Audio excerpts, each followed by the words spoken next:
Most people would seem to agree that we live in a selfish world. In the words of Richard Dawkins, the selfish gene, our very gene, is about preserving itself, survival of the fittest, which of course has far-reaching implications. But is that really true? In this program, we're going to discover that actually developments in physics in the last century prove the exact opposite. And indeed, it really reveals something that was known thousands of years and celebrated in the holiday of Chanukah.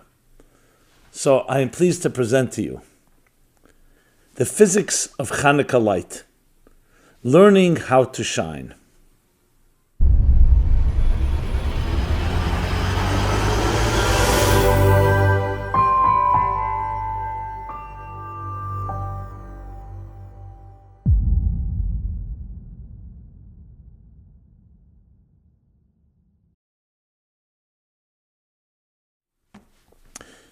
Happy Chanukah to you all. Happy holiday of lights. This is Rabbi Jacobson here, and I am pleased to present to you a special program called The Physics of Chanukah Light, Learning How to Shine. This program is dedicated by Lena Racklin in honor of my mom who introduced me to MLC. Thank you for the wisdom and inspiration to live my best life. Most people would seem to agree in our times that we live in a selfish world, which means every organism, every entity, every part of existence is all about preserving itself. Survival of the fittest, some call it. Richard Dawkins popularized it in a book called The Selfish Gene, that the very gene, not acquired, inherent to nature, the very gene is selfish. Whatever it does is about its own preservation and growth. And even when it's altruistic, even when it's giving, even when it's selfless, it's also selfish because it helps the organism grow and survive. And this, of course, has far-reaching implications because it essentially says that at heart, we are each self-oriented people. Self-interest is the number one driving force, which of course was confirmed in Freudian psychology. So what we like to call the Darwinian Freudian model, some call it social Darwinism, an element of that society is really a bunch of individuals, of each one focused on themselves. But because we understand for coexistence and for our own survival, it's necessary to be able to cooperate, and we actually benefit from it. So we've created red lights and green lights to just create that we don't all just dog eats dog and we all just kill each other. But still, it all driven by the selfish gene. Now, many people would say, I feel that way. I may not advertise it. I may not be proud of it. Some people actually do advertise it. But some people would say, I'm not proud of it. But at the end of the day, yes, it's about me. And even those that I love are an extension of me. So I'll protect them, I'll be giving. But we are all fundamentally driven by the selfish needs of survival. And hence survival of the fittest. A very much part of modern evolutionary biological theory. Some call it beyond theory. And this isn't only true for the human species, it's for all species. And again, cooperation is an extension of that. Well, in honor of Chanukah, which is of course the celebration of light, Chanukah light, I would like to introduce you something to a surprising perspective, which isn't only coming from a place of faith, Chanukah holiday, but actually is now part and parcel of the very essence of modern physics, science. In the last 100 years, or so, a little more than 100 years, the discovery of light as a true force in nature So light was always discussed. There were photons back in the 19th century and even earlier than that. But it became a full science, especially in the beginning of the 20th century. Light, first with Einstein and later with quantum mechanics. Understanding light with all its paradoxes. Now, we've always experienced light, of course. Sunlight, candlelight, daylight. We need light to be able to see and perceive and distinguish between things. We need light also for other properties that it offers us. But what was fascinating in his discoveries in physics is that light is actually a paradox. Because on one hand, it was studied and seemed to be discovered that light is a wave. And then others saw light as a particle. And the wave and the particle are not just two different words, they're very different phenomena. A particle is a localized entity, a particle. A wave is a field of energy.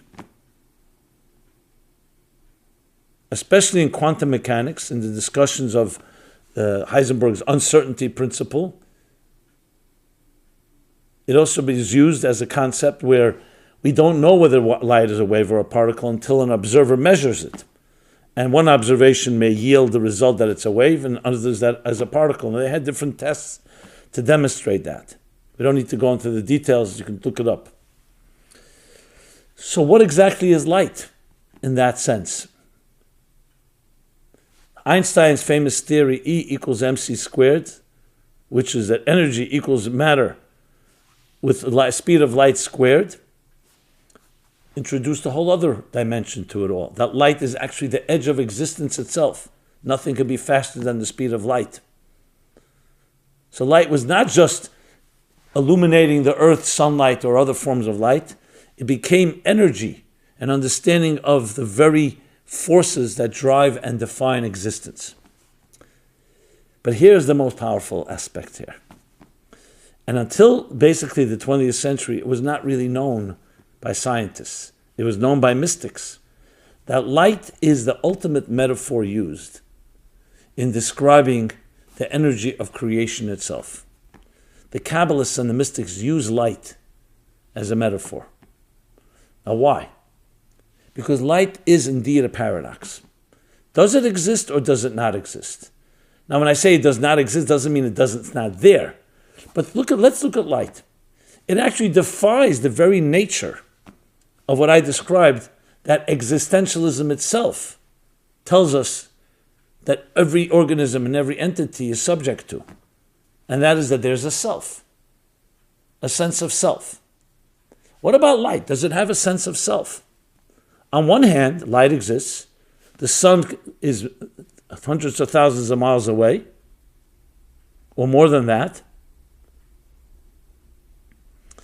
And the light of the sun is what brings sunlight to this earth. It takes a little more than 8 minutes to travel with the speed of light. Excuse me. So when we think of it that way, there is definitely the existence of light. But take away the source, take away the sun, and the light disappears. When the sun sets, no light remains. Everything moves on. In other words, light is an entity that exists, but it does not exist as a separate entity without being a reflection of its source. And this is what the Kabbalists, the mystics, explain, is essentially why light is such a powerful metaphor. Because it teaches us that something can exist and it's not about itself. It's not the selfish gene. It's about something greater than itself. Now, this may sound somewhat esoteric, not scientific, but that's not the case. Because now that we know that light, before it's measured, can be a wave and a particle, which of course reflects that paradox itself, that means that light is more than just a regular entity. You don't say that, let's say, a particle of dust is a wave or a particle. It's a particle of dust. A piece of wood is a piece of wood. It's determined. It's subject to determinism. Is light subject to determinism? Only after it's measured. So even physics today understands that light is an ethereal and a far more subtle entity, which indeed we see. And no one can deny the fact that light, as much as it contributes, it is not it's not an end in itself. It is reflecting and expressing something beyond itself. So now let's put these two side-by-side perspectives on life. One perspective on life is it's all about me, me, me. The selfish gene. But since the me needs to survive, it may need to be complemented and supported by others, so we cooperate with each other because it's good for the selfish gene. And when it's not, we actually can turn on each other. And hence we find the battles, the wars that are fought in many different areas of life, everyone fighting for those rare resources that everybody wants to have, the dominance. Every life form wants to perpetuate itself. But then there's another side to each one of us. We'll call it the noble side, the transcendent side, where there's something about us feeling a sense of belonging when you feel you're a seamless channel for something greater than yourself. They call it being in the zone. You hear it from actors, you hear it from musicians, you hear it from artists, and obviously you hear it from spiritual mystics as well. That you are so invisible that something is just channeling through you. You're not conscious of yourself. And when people reach that level, they feel most complete. Now, how does that jive with the first aspect of us being selfish entities? Where we sense a self, it's all about me, and so on. It comes to tell you that there may be another aspect to nature itself, and that is that we are at our best and our happiest when we're not focusing on our own needs. When we are channeling and we are expressing something greater than ourselves. And this has also become common language. Even in business, they talk about writing a mission statement for a business. They always say that the mission statement is not about the company surviving or making money or filling its own needs. It's about serving the people. Offer a service, fill a need that others have, and you will be valued. Now, I understand some business people and commercial approach to that would be, okay, because that's the only way to sell something. Why would someone give out their hard-earned money and buy something from you unless you have something to serve them? So you could say, again, it's a selfish thing. The only way for you to get their money is by giving them something of value to them. But nevertheless, there's something that resonates with us. When you hear about a mother spending all night with a child that's sick, God forbid, and she's not thinking whether, will I be tired the next day? Will I be able to go to work? Will I be able to take care of my own needs? We all feel a certain sense of, what's the word I want to use? Contentment, a certain sense of resonance. Something true about that. Do we always live up to that? No, it's much easier to be selfish than to be selfless. But there's something about it, that element of unconditional love that parents should be giving their children, that we should be giving each other. Not based on my particular need, but based on something greater. There's something about it. And I go back to even the artist, the selfish artist, that stereotype. The fact of the matter is that excellence is a form of channeling a higher truth. I speak for myself right now. When you're in that mode where you don't feel yourself, but you feel something coming through you, there's no words to describe the satisfaction of that. And now you don't do it for that goal, because that too can be a selfish goal. It's something about it that you realize that that's an element of consciousness, and self-consciousness is actually not our most natural state. I know it sounds counterintuitive because people say, one second, being conscious, being aware, being self-conscious is healthy. Those people that are not conscious of themselves, they're like fools. No, but there's a third state. There's not being conscious where you're basically clueless or ignorant is one thing, or foolish or immature. Then there's a state where you're very conscious of yourself, of your presence, of how others see you, what you're projecting, your status. But then there's a third state where you are so immersed in the goodness and the righteousness of whatever it is that you're doing that you don't need to be conscious of it. It's just happening. It's a state of being not an experience. And when you talk about the most real things in life, and that includes love, truth, soul,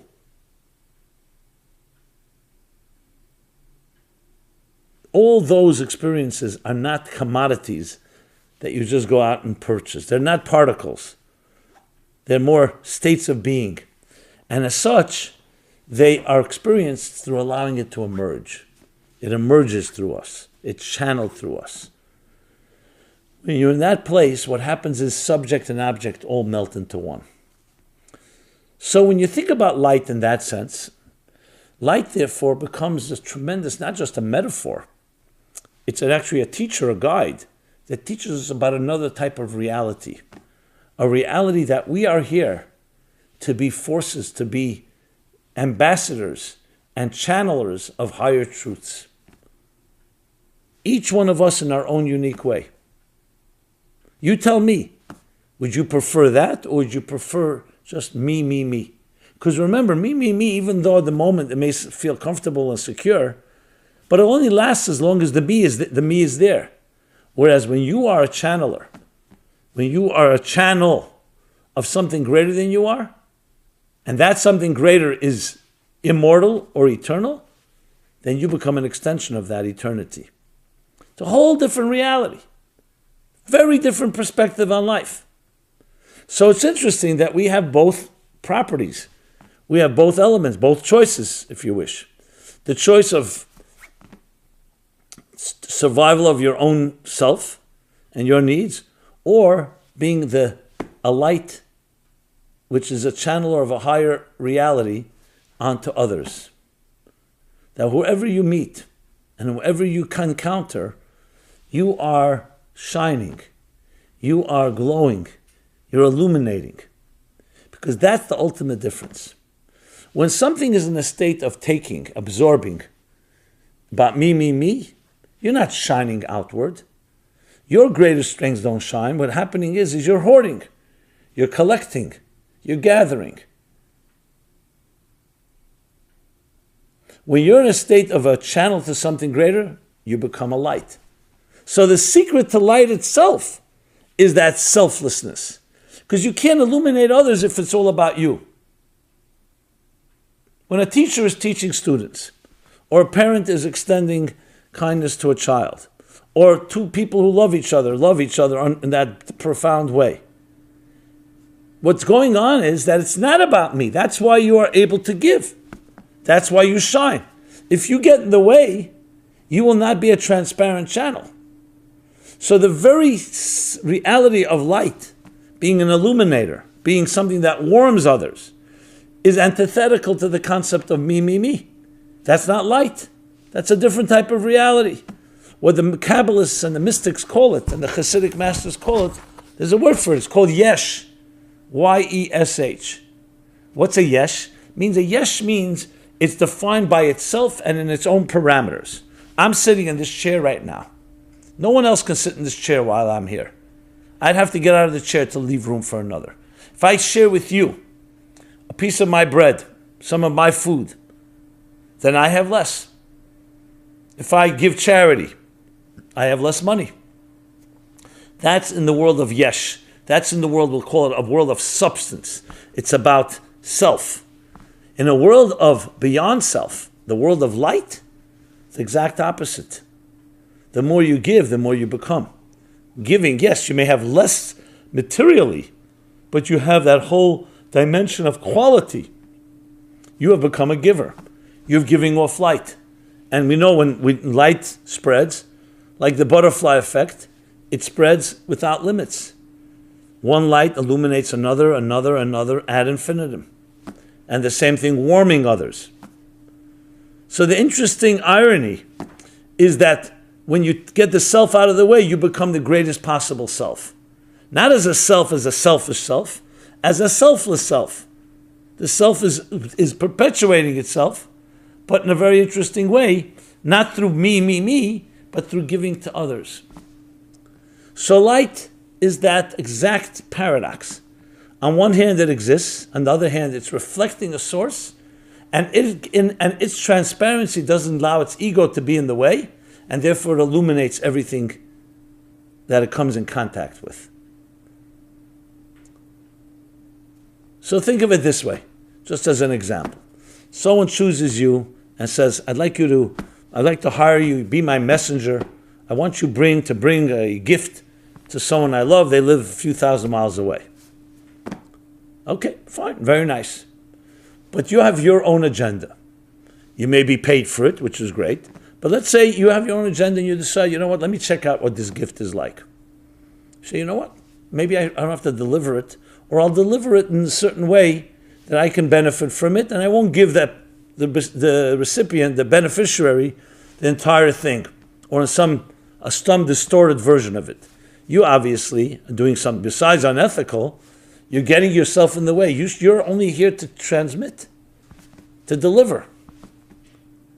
So think of it then now in the context of our lives. I'll use parents or teachers as an example. You're given a gift, children. You're given the gift not for you to own them and for you to control them, but for you to be a transparent channel of love, to teach them what it means to be a good, healthy human being. Same thing with a teacher. That giving act is not about you. If you bring yourself into the picture, what happens? When parents begin to project their attitudes and their dysfunctionalities onto their children, they're no longer a transparent source of life and love and giving and nurturing and validation and reinforcement. They have inserted themselves into the equation. And as such will distort the picture. And they won't be transparent transmitters of light. So we are meant to be walking menorahs. Wherever we go and whoever we meet, to give off light, to illuminate that person, to inspire them. Ask yourself, are you that type of person? When people come in your presence or you come in their presence, do they leave empowered? Do they leave uplifted, illuminated, clearer, more clarity, more inspired? Or do they feel drained? Or do they just feel neutral? Now, you may not know the answer to this question. You may have to ask people, because you may think I'm God's gift and whatever I do is bringing people strength. Not necessarily the case. Not that you can be that way, but you need to be honest and brutally honest. Are you in that type of place? Are you in that position or not? So today is a holiday, which is really universal throughout the year, but today we emphasize it. Are you that walking, talking personification of light, which requires two elements? You're selfless, so you channel something greater than yourself, and the other side, the result on the other end is you become an illuminator. You become a clarifier, an inspiration, a force that empowers and emboldens people with courage, with hope, with strength. So you say, 1 second, what happens with my ego in this whole process? What happens with this yesh? Does it get annihilated? Does it get destroyed? Obviously not. It becomes actually the greatest it can become, because it's achieving the ultimate goal of being able to bring higher truths and higher realities through your yesh, through your being, through your substance, through your self, to others. What greater gift? What greater act in life than being able to be such a channel? Now, I don't know if the physicists and the scientists of our time have yet discovered this implication or this aspect of what light is all about. I've spoken about it at certain conferences, science conference, shared with some colleagues, and I always see the reaction. I would never have thought of it that way, because science itself has not yet come to the point where everything you study is also personalized. As a matter of fact, some scientists think that personalizing brings in subjectivity, and therefore I cease to be that objective scientist. But that's not true, because that choice is also a subjective choice. The true seamlessness of knowledge is when knowledge becomes one with you. That's exactly what light is all about. If you're a scientist or a thinker, where you know about ideas, but you're not a transparent channel of those ideas, doesn't that sound like something's missing? Now, most scientists will say, well, that's never an aspiration. We were never asked to be that. Bertrand Russell put it so well. He once behaved unethically with some student in the Cambridge, wherever the university was. And the ethics committee of the university called him in, summoned him, and said, you're a professor of ethics. How could you behave in such an immoral manner? And his classic answer was brilliant. To some extent brilliant, as you'll see. His answer is, I also teach mathematics, and I'm not a triangle. What is he saying?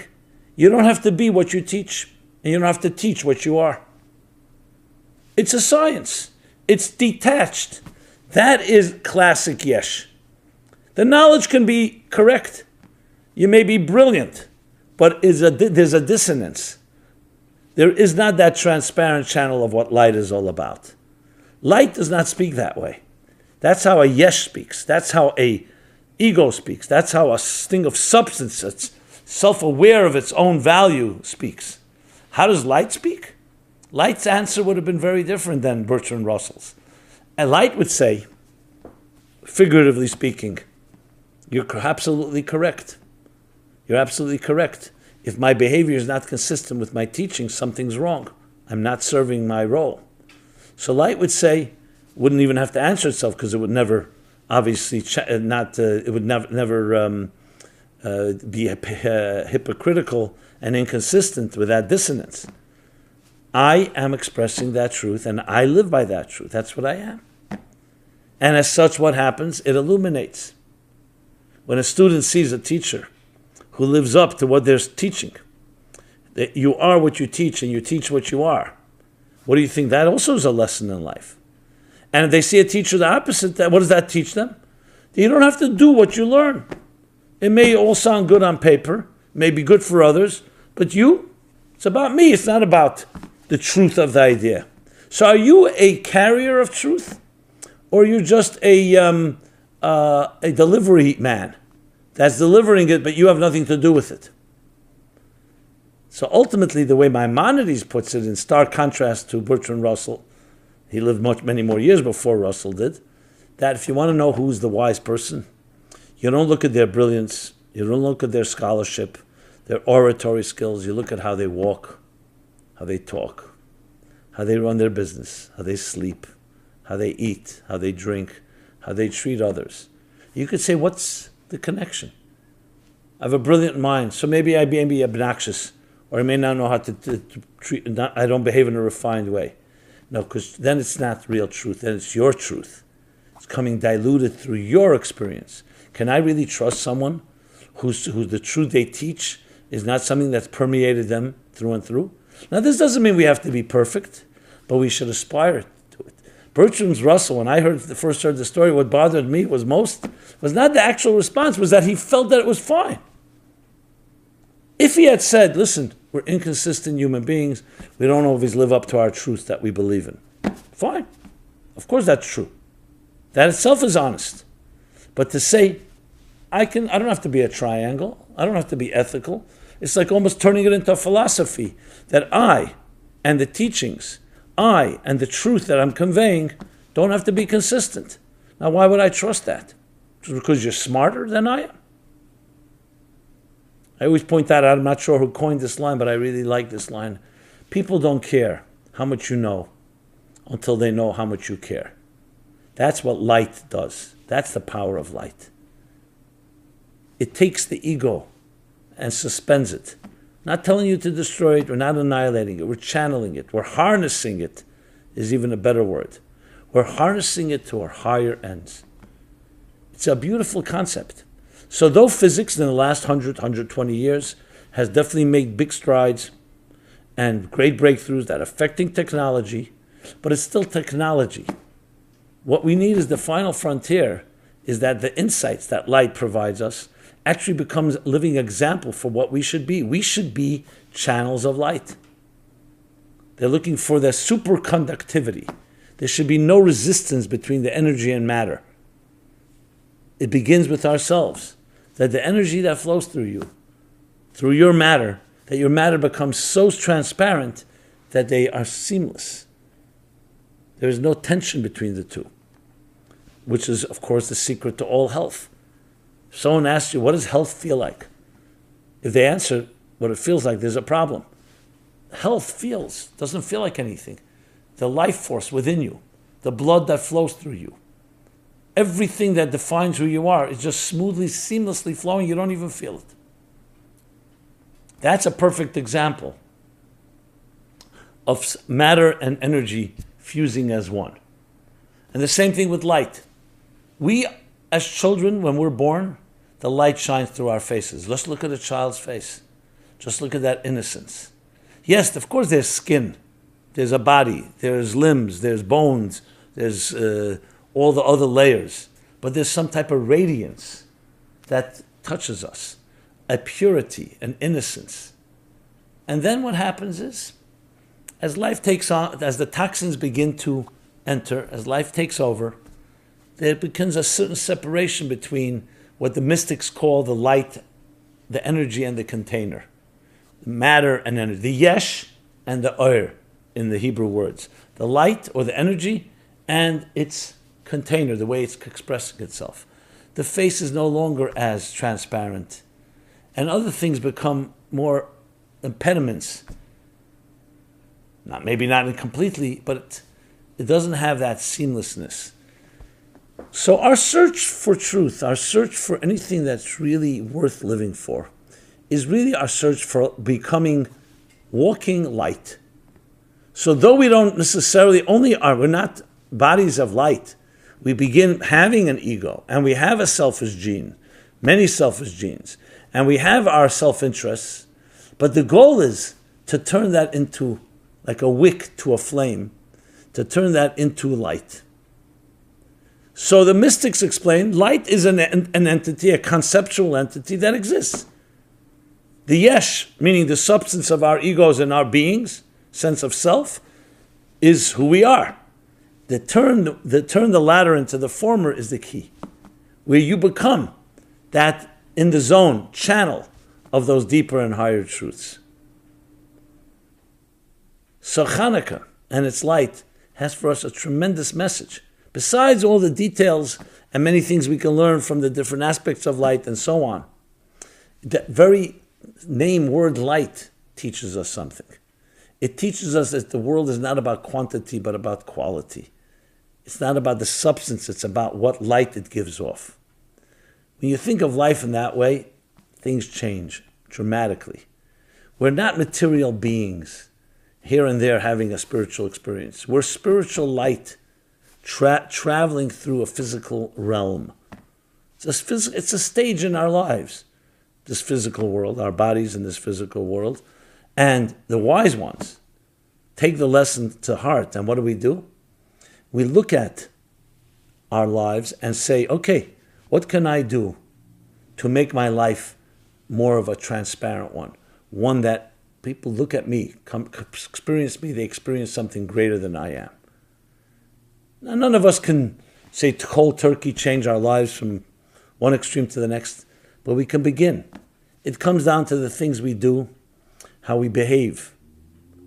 So I'm not suggesting we should suddenly give up all our interests and all our self-interests. I'm suggesting start introducing this message in your life. Start introducing and starting to identify the light of your own soul. Take a piece of paper and write down 3 suggestions that you can come up with, how you can do that. I'll start you off. One is that today, besides other things I'll be doing for myself, I'm going to reach out to a few people and I'm going to shine. Yes, I will shine. And not in the way I'm going to prove a point or to in a condescending way or an arrogant way. You just allow yourself and your strengths to bring strength to another person. That's one. You come up with a few others. Act on it. No doubt in my mind, and you can share that with me if you like, you will feel very different. People often wonder and they say, what can I do to get out of a despondent state of mind, feeling depressed, frustrated, look at this COVID, the resurgence of it, and the different impacts that it may have in our lives. And most people think, okay, the answer is going to come from some magical pill or something, magic pill. If good things happen to me, I'll be able to be in a better mood. And I would like to submit the opposite. Do good things, become a light, and light will become you. In other words, initiate. Don't just talk about the negative. And when you do that, your attitude changes. Your attitude changes from me to you. Your attitude changes from taker to giver. Your attitude changes from substance, yesh, to oir, to illuminating. It sometimes can be quite disconcerting when you discover, if you do discover, that some people avoid you. Some people may not want to be around you because they feel that you drain, you don't give. Not because they're necessarily selfish, but they don't feel light coming through you. Think about it. And you will change your entire attitude. And I'll tell you something more. You have within yourself plenty of resources to shine, to glow, to illuminate, to radiate. So it's not just what you do for others, it's really actualizing what you're capable of giving. I often meet people and they feel they have nothing to give. They say to me, I don't know what to give. I don't know what to contribute. I don't know what people will value. And they underestimate their own inner strengths. And I say to them, you have a soul. The soul is called the flame of God. It says is the soul of a human being. A flame, a light. That soul of yours is a light. That's exactly what it is. But it could be trapped. Like light can be buried under many, many layers, like a pilot flame. So let's fan your soul. How do you fan the soul? By letting itself express itself. And it expresses itself through love, through giving, through study, through prayer. There are many ways for your soul to get activated. And when it does, it becomes a tremendous giver. To the point that you yourself will be surprised how much you're able to give. But, again, habit, routine, patterns, these activities that were fixed in for years can create a certain inertia, can create a certain status quo that's very hard to break out of. When you're used to your modality of taking, of selfish gene, self-oriented instead of cause-oriented or higher goal-oriented, it's very difficult to break out of that. That's what you're accustomed to. That's your go-to drug, if you wish, to take care of yourself. That's why it's so important to talk about. That's why we look at the flames and we're told, listen to the flames. Listen to the story they tell you. Flame is a very silent speaker. Flames don't make a lot of noise. If they do, there's a certain seamlessness as well. It means the wick or the piece of wood is not fully refined enough to channel that light. But flames are quiet speakers. But what they say says volumes. The loudest message you'll ever hear is the subtle voice of the flame telling you, are you being a light unto others? Are you allowing your inner light to express itself to others? Because we all have unique light, unique and indispensable light. Yes, there are things that we have in common, that we all share, the idea that we have light within us, but you have your light, you have your message, your song, and now's the time to sing it. And it's interesting, in the mystical language, the mystical literature, there is actually comparisons and parallels between song and light and song. You'll say, what's the connection? Because both of them do the same thing. They focus on, look what is a song. A song is you're taking, whether it's with words or no words, you're creating a melody that is greater than the one that's singing the melody. When you hear a beautiful song, you could be admire and you can marvel at the quality of the singer or the musician or the instrument. But what are they really doing? They're conveying a song, a language, the language of the soul, that lifts your spirits, that transports you to another time and place. So song is another example of light. When you sing someone a song and you lift and you do affect them in that way, you're illuminating them. You're warming their heart. We live in a world that has become so materialistic, so much focus on me, commodity, negotiation, trade. Everything is about acquisitions, how much I own. We need to begin to celebrate light. And that's what Chanukah is about. It's here thousands of years with us. Thousands of years. Physics is beginning to catch up. It still has not personalized it, as I mentioned, but the concepts are beginning to become more popular. So it's no surprise that the physics of light have also transformed our world. A world that was so divided, time and space is slowly melting away. I could be speaking to you thousands of miles away, and you hear me, and we can communicate an idea anytime, anywhere, any piece of information, accessible right now. Who would have believed? But that melting away of what? You're melting away the yesh. The yesh is defined, the substance of existence, the ego of existence is defined by parameters. Time, space, yesterday, today, tomorrow, past, present, future. Parameters of time, past, present, future. Parameters of space. East, west, north, south, up, down. Miles away, millions of miles away. When we tap into the forces of light, in the inner subatomic particles of the photons, and deeper than that, we suddenly can transcend these divisions. What we're saying is that we're actually melting down and refining and seeing the ethereal. And on ethereal level, the speed of light suddenly transcends all the differences of time and space. So the world in which we live, as technology is so dominant, is actually teaching us exactly that. What's lacking is the final frontier, personal application. These technologies are very useful. We're using them for our own entertainment, for business, for personal pleasure, for social connection, for just research, whatever it may be. But the final awareness is when we come to discover that these are all channels of light. And then never forget the message. It's all about you. Are you going to use these tools and instruments? Are you yourself going to be an instrument, a channeler of light, a receptor, and at the same time a transmitter? Because if you think of all technology, that's what it is, all the interfaces. They're basically channeling energy. Almost instantaneously, as I said, everywhere, anytime, any piece of information.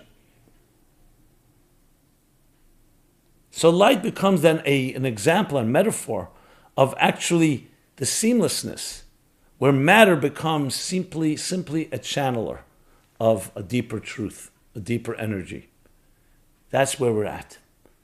So Chanukah has always been teaching this message, but now we can appreciate it even on a scientific level. So now our next step, here as we move from the year 2020, coming closer to 2021, after a pandemic, well, we're still in the middle of the pandemic, from a pandemic, we have many challenges, but be that shining light. Be that shining light to yourself, to your family, to your community, your people, your nation. And may that light, like all light does not have boundaries. If you don't put an impediment in the way, the light will continue to shine, continue to spark, ignite, one flame after another flame after another flame. That's its ultimate power. When the yesh is not interested in generating another yesh. It's taking care of its own needs. It may need that other yesh, that other existence for itself, but light, on the other hand, is enriched. They light a flame and a flame. So each of us is a burning flame. Some of us brighter than others. And it's our job, our role, our mission, our gift, our responsibility to be that seamless channel, be that shining light. This has been Simon Jacobson speaking about the physics of Chanukah light, learning how to shine. Go to meaningfullife.com. That's our home base. You can access this program, many other programs, full schedule of events. Please take advantage. Please share. Please comment. Let us be light to each other, illuminating different facets that each of us bring to the table. And be blessed. Be a true light to yourself and to everyone around you, a true light of warmth and of inspiration and of illumination. Thank you. Be well. This program is brought to you by the Meaningful Life Center. Please help us continue our programs. Make even a small contribution at meaningfullife.com/donate.